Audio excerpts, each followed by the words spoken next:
Good morning, everybody. It's Monday, and I'm here to read you the final chapter of Grubtown Tales When Bunnies Turn Bad.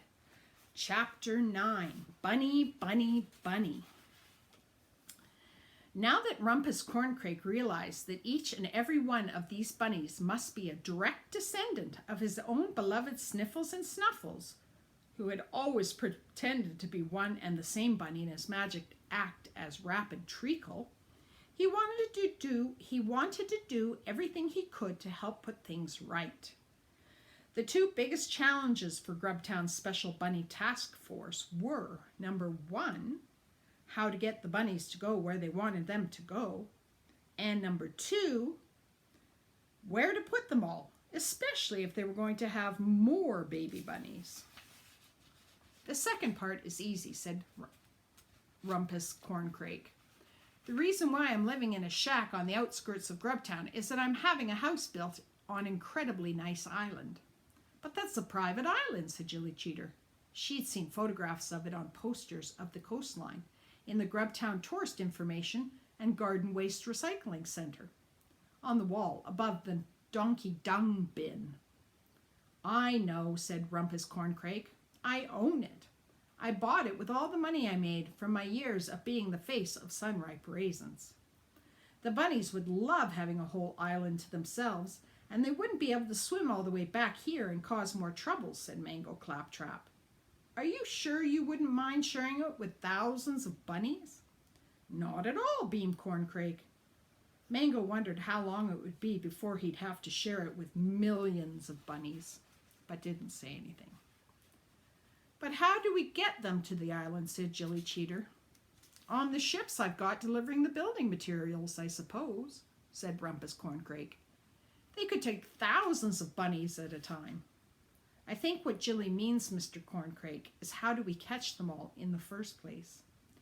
Jilly Cheeter had the answer. It was staring her in the face, literally, in the same way that it's sort of staring you in the face, not literally. The chimpanzee, of course. He was standing directly in front of Jilly, Mango, and Corncrake, with a rabbit under each arm and swarms of them around his feet. Clack, she said. They'll follow Clack anywhere. His name is Blump, said Corncrake. Well, it was Blump before he was renamed Clack. Blump always loved Sniffles and Snuffles, and they and their bunny descendants certainly seemed to love him.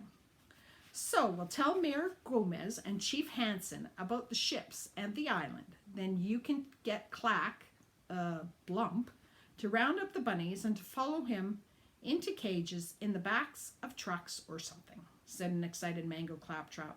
That sounds like a plan.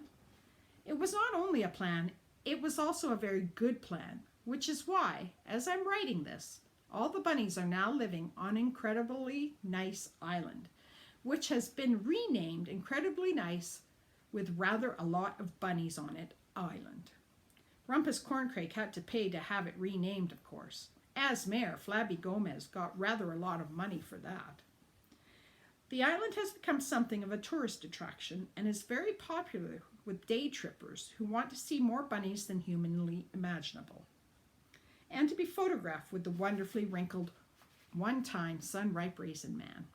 Interestingly, Clack, formerly known as Blump, has chosen to stay living at the Grubtown home for old folks because, I assume, he'd made so many friends there and is, you'll remember, in charge of the television remote control in the TV lounge. It turned out that the final straw leading to the unhappy Rumpus Corncrake giving up being Rapid Treacle and fleeing partway through a magic show had been directly to do with Blump. It seems that the chimp had also had enough of their show. He'd done a disappearing act of his own, which was why Corncrake couldn't take him with him to start his new life. 2 weeks before the show at the town hall where Rapid Treacle had magicked himself out of existence, Blump had packed his chimp-sized suitcase with chimp-sized clothes, matching Treacle's stage outfit, and left. No one knows where he went until he ended up by being bought by Asphalt Nosegay for the old folks' home that day. Still, Blump and Corncrake are certainly glad to be back in touch today and Blump spends most weekends on the island with the ex-magician and, it goes without saying, all those rabbits. As for the library, Flabby Gomez has big plans for a new one. The mayor's long-dead father, Big Man Gomez, hated books. He had one in which he kept a record of who owed him money and where he wrote lots of notes about why he disliked certain people and what he'd like to do to them.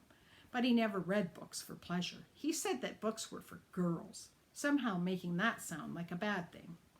Flabby Gomez, on the other hand, loves books. He has many thousands of his own in his own private library, mostly cookbooks, along with signed copies of many of mine, of course. He arranged for a mobile library to go around Grubtown until the new one was built. The Grubtown Mobile Town Library and Fry Van proved a great success. It was stocked with brand new books which, though they got a bit greasy and smelled of fry fat and vinegar, were far less damp, wrinkle-paged, and sandy than those in the original library. So everything would have been fine if Werty hadn't gone and got a mobile library all of its own, a mobile library which was much, much bigger. This was no van. It was a custom-built mobile library the size of a big truck. And there was no way that Mayor Flabby Gomez was going to let those knuckleheads over in Werty have a better mobile library than us. So the Grubtown Mobile Town Library and Fry Van turned back into a plain old Fry Van, and Mayor Gomez went out and bought the biggest, flashiest, bluest mobile library he could find on the cheap. This enormous mobile library was delivered on the back of an even bigger truck, which should have been a clue about what was to follow. If you buy a truck, someone can drive that truck to you, or you can drive it yourself. Why go to the trouble of putting that truck on the back of another one? The mayor's brother, Hacking Cough Gomez, soon found out why. Once the new Grubtown Mobile Town Library was unloaded, had been signed for, and the delivery truck had driven off, Hacking Cough Gomez climbed aboard, started up the engine, and drove straight off the road and into a beach hut, splintering it like matchwood. And there it is, being driven into the beach hut. Hacking Cough was shaken but unharmed. The only injury was to Mrs. Awning, who'd been sitting in front of the beach hut blowing up an inflatable beach toy shaped like a giant strawberry when the accident occurred.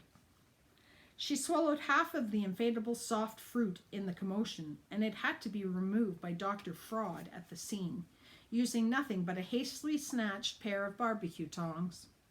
Mayor Gomez later awarded Dr. Fraud a silver medal for his quick thinking, and Chief Grabby Hansen arrested him for stealing the tongs. An immediate police investigation carried out by two of Grubtown's finest, Sergeant Constable Gelatin and his nephew, Officer Mustard Tripwire, revealed that the mobile library had been in no fit state to be on the road in the first place, hence the crash, and was in even less of a fit state to be on the road following the crash. The grand opening ceremony was cancelled, the photographers and TV crew sent away, and the mayor instructed our two local papers, the Grubtown Daily Herald and the Grubtown Weekly Gerald, not to mention it in case the people of Werty got wind of our misfortune. And that's now the Grubtown Town Library, a huge, no longer mobile library truck, half on the beach road and half on the beach itself, at a funny angle near Cripps Corner.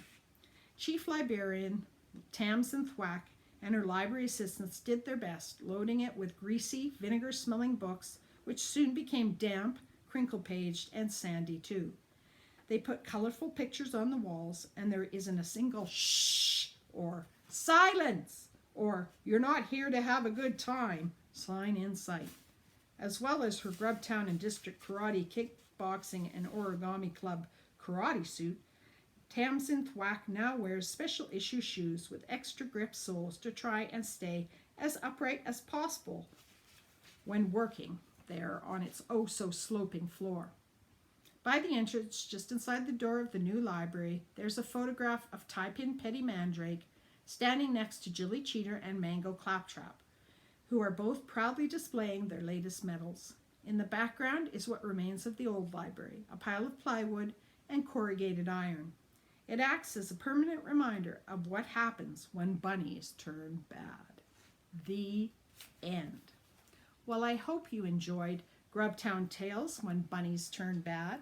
And I know that we have other stories by this author at my library at Haltane. So if anybody from Chaparral would like to read any more of these books, I can certainly borrow them from Haltane for you to read.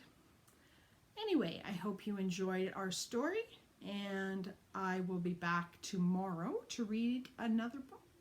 Have a good day. Bye.